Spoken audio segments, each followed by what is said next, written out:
Mirror of the World, Biken theme, Guilty Gear Strive. Okay.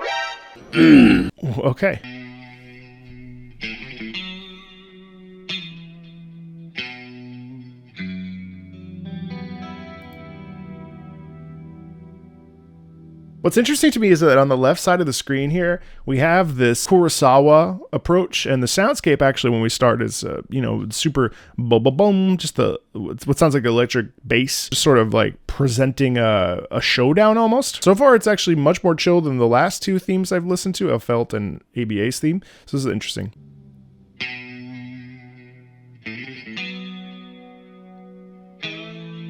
But clearly we're dealing with somebody very calm, very confident, very strong, very focused.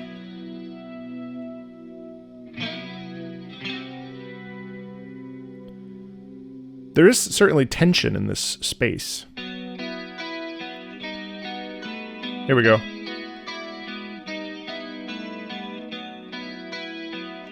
Now we're starting that looping pattern of...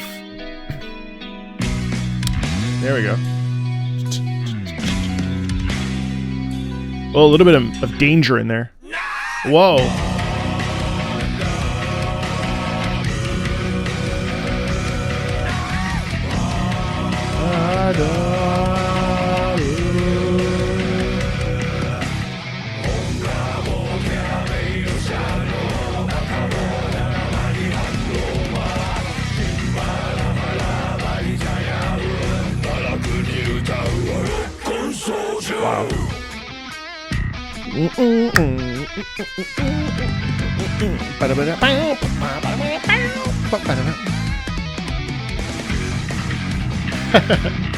That's so heavy. If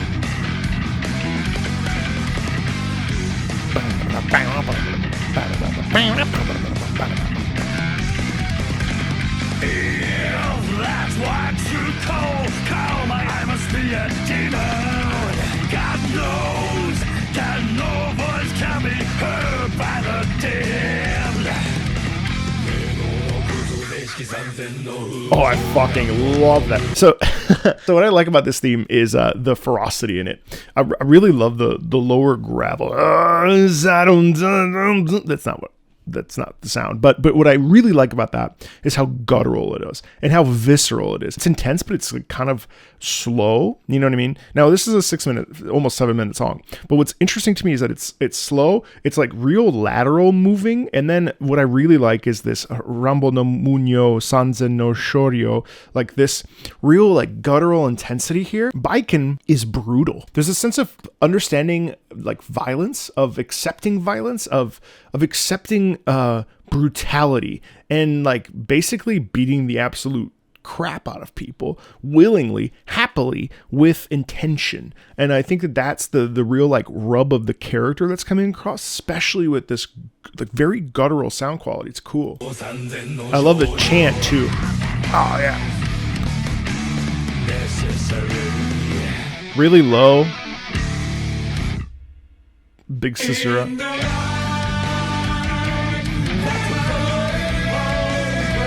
Nice stacking of the different melodic pattern.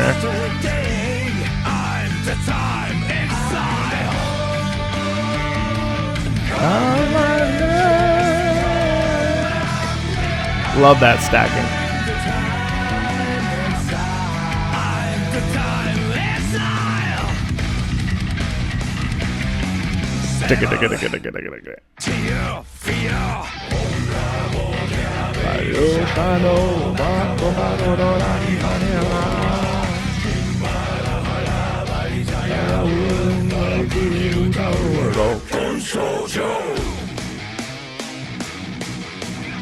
So I'm just like guessing here, but to me this is really the soundscape of somebody that's lost everything, and it's almost like a revenge or vengeance theme to it. There's an essence of, well, you know, you've barked up the wrong tree, and now I'm going to make you suffer. Especially when we get to this real literal like I don't know. I also think that the pausing in this is extremely, I think it's really evocative. I think it's really effective too, because we have this like basically like big caesuras. And again, caesuras, I mentioned this in another video, so I don't know why caesuras are coming up a lot lately, but caesuras are pauses. We call them railroad track. We railroad track. And so it's like pause. Da-da. So you could just say that like it's an empty space, right? It's just it's a blank spot. And I think what's really important to think about when we're thinking about blank space is how important silence can be at telling a story. I think Baiken is like really suffered, and Baiken's pissed. You know what I mean? And that's really the essence of the track. It's not as wild or genre bendy as some of the several other tracks I've heard from Guilty Gear, but I don't think it needs to be, because it's really honed in on a specific essence of it. Oh man, that bass.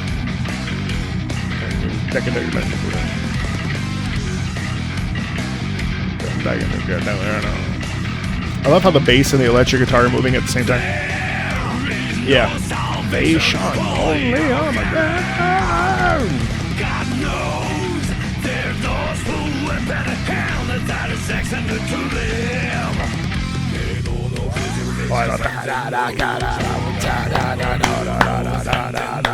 It's so rhythmic, it's so fun. Nice screaming.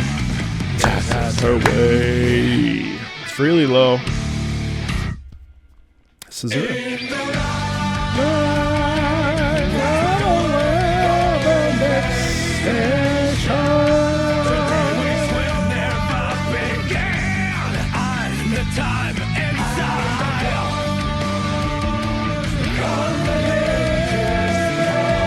I love that. I'm the ghost of my name. Just call my name. That's cool. It's like almost like if you call her name, she arrives and it like will slice you down. It's neat. I don't need your sympathy. Why won't anyone leave me alone?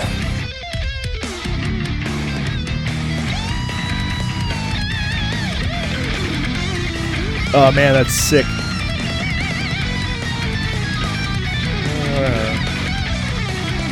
There's a bit of chaos in that too. Underneath we have the same rhythmic pattern, but over top we have that electric guitar that's really driving home the sense of... And then we go back to Kurosawa mode with like a koto and shamisen. A little bit of taiko.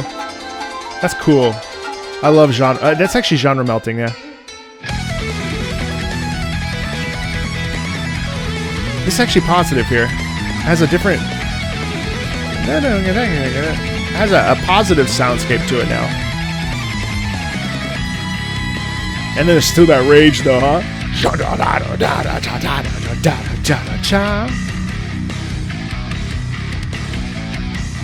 I love that sense of brutality in that. That's cool. Oh.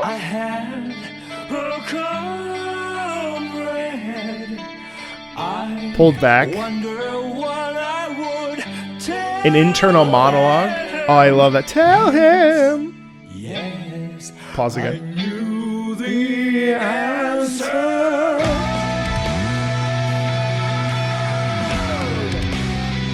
Shadow show da da da da.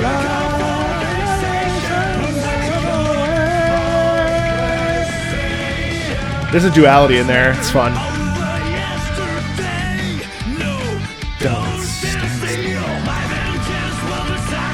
My vengeance will be a sacrifice.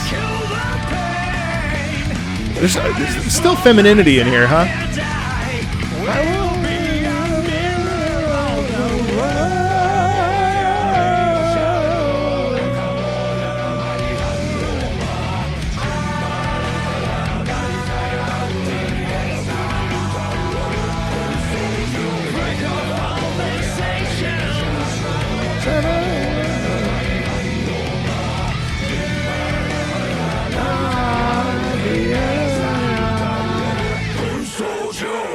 Yeah, I really like that. There's actually a lot of femininity in there in the second half of that, where there's a little bit of the positivity comes through. It's almost like she's trying to like bury herself. You know what I mean? And this is the fun thing about character themes. Like, you know the lore better than I do. You know what's going on with this character. But what I love about music is that we can actually interpret a bunch of little things that could be right or wrong based on the like accuracy of the context or the lore.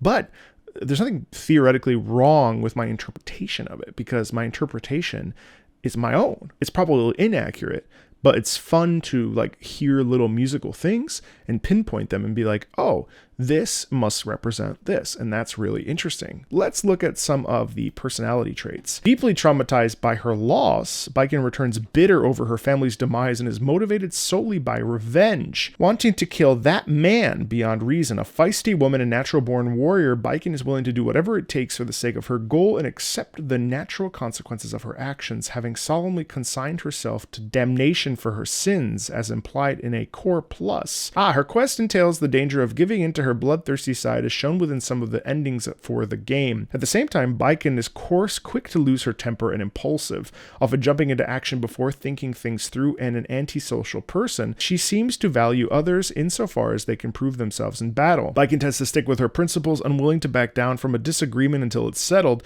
She could still acknowledge when the other party is in the right. Despite this, she tolerates Anji to a certain extent, but only on friendlier terms. Baiken uses the personal pronoun ore, a typical casual and strongly masculine pronoun that is often considered irregular when used by women. Interesting. Seems to have mellowed slightly, allowing her to express herself less crudely towards people, which is maybe what we heard in the back of that.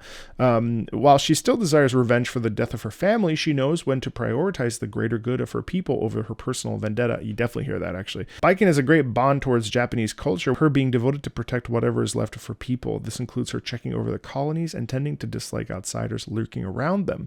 Should a problem arise, though, Baiken is willing to do whatever it takes to save her people, even if it costs her her life. And you really do hear a lot of this in the music. I would say that this piece is a bit more one-dimensional compared to some of the more real crazy stuff like Happy Chaos or Elfelt or ABA. But what's really nice about it is that you're getting exactly what you're getting, and you're able to really absorb the personality of Baiken through and through, and that's what makes these themes really fun. Yeah, I really enjoyed listening to that, and I hope you enjoyed watching this video. Thanks a ton. There's more Guilty Gear on the channel. I will see you later.